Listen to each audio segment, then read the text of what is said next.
किसी व्यक्ति के ऊपर लगाता है, तथा वह भी हम लोग समझेंगे कि किन दशाओं में न्यायालय जो है उसको शून्य कर देता है, असंवैधानिक घोषित कर देता है, या व्यक्ति को उससे उस सजा से जमानत दे देता है जबकि वह गैर जमानती है। तो यही हम लोग देखते हैं कि जैसे आप लोगों को पता होगा कि भारतीय संविधान अनुच्छेद 19 में 6 प्रकार का स्वतंत्रता अधिकार दिया गया है वाक अभिव्यक्ति के तहत। उसमें 7वां संपत्ति के अधिकार को हटा दिया गया था 44 संशोधन 1978 के तहत। तो वाक अभिव्यक्ति के तहत 10 प्रकार का हमको स्वतंत्रता मिला हुआ है, तो उसके बारे में बारी बारी चर्चा करते हैं। तो पहला तो है शांति का अधिकार। भाई शांति से रहने का अधिकार है व्यक्ति को।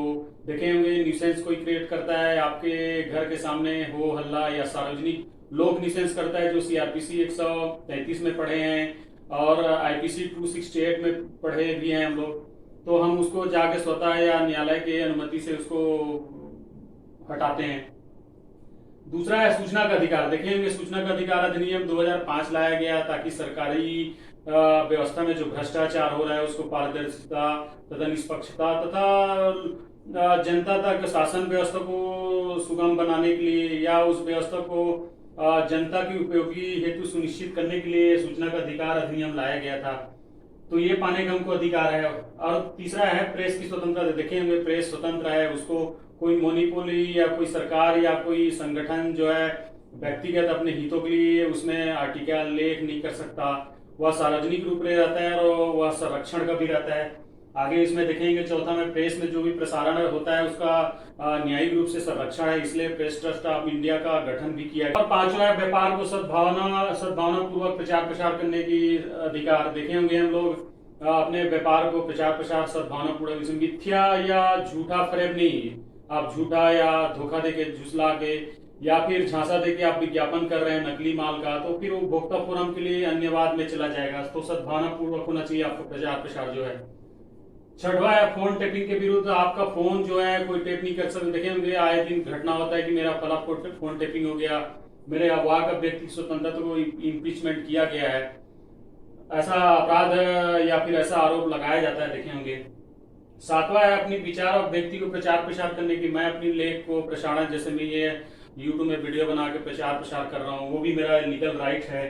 साथ में विचारों को आदान प्रदान कर रहे हैं, उसमें कोई आपको रोक लगा रहा है, न्यूसेंस क्रिएट कर रहा है या आपके कॉपीराइट को चुरा रहा है या आपके पेटेंट को चुरा रहा है, तो उस संबंध में भी संरक्षण का अधिकार है। आप विधिक उसे दावा कर सकते हैं उन चीजों के लिए। नवा है राजनीतिक दलों के बंद के विरुद्ध संरक्षण का अधिकार। देखेंगे राजनीतिक दल आए दिन बंद करते हैं बिना सूचना या बिना सहमति के सरकार के, या फिर जो स्थानीय प्रशासन है उनके बिना अनुमति के बंद करता है, उसके विरुद्ध भी आप अदालत में जा सकते हैं क्योंकि आपके सार्वजनिक सुखाधिकार इसमें हनन होता है। और लास्ट में हम लोग देखते हैं शांतिपूर्ण आंदोलन सभा सम्मेलन कर सकते हैं। इसमें विद्रोह हड़ताल या लोक न्यूसेंस नहीं करना है या लोग के आवाजाही या सार्वजनिक आपूर्ति को बाधा नहीं करना है। तो ये हमको 10 प्रकार का काम अधिकार मिला हुआ है। इसी अधिकार के तहत माननीय उच्च न्यायालय या उच्चतम न्यायालय के द्वारा 124 का और 153 का को रद्द कर देते हैं। हम लोग आगे देखेंगे उन मामलों में जिन मामलों में राज्य सरकार राजद्रोह लगा, तो हम लोग देखेंगे उन दशाओं को जिसके तहत जिन अधिकारों या जो वाक अभिव्यक्ति की स्वतंत्रता जिसमें लागू नहीं होता या उन प्रतिबंधक कार्रवाई के तहत राजद्रोह का मुकदमा किसी व्यक्ति के ऊपर लगाता है। तो धारा 19 के काम में वाक व्यक्ति स्वतंत्रता के तहत 10 स्वतंत्रता शामिल है। साथ में ख में उन दशाओं में भी इसको प्रतिबंध लगाया गया है। तो किन दशाओं में देखते हैं, भारत के संप्रभुता एकता अखंड को कोई बाधित करता है, राष्ट्र के एकता अखंड को कोई खतरा पहुंचा रहा है, राज्य की सुरक्षा को बाधित कर रहा है या उसको भंग कर रहा है उन दशाओं में, जैसे इसमें लिखा हुआ है। मानहानि के मामलों में ये नहीं लागू होगा। भ्रष्टाचार और कदाचार के मामलों में लागू नहीं होगा कि भाई आप वाक अभिव्यक्ति के तहत कुछ भी करें। न्यायालय का आपने अवमानना कर दिया, समाज में आप अपराध उद्दीपन कर रहे हैं, है ना भाई, समाज में वैमनस्यता फैला रहे हैं आप जो है। लोक प्रशांति के संबंध में देखेंगे न्यूसेंस वगैरह क्रिएट करते हैं तो धारा 144 सीआरपीसी लगता है, तो सारा आवाजाही या लोगों का जो सार्वजनिक स्थल है उसमें प्रतिबंधक या फिर प्रवेश को प्रतिबंध लगाया जाता है शासन प्रशासन के द्वारा।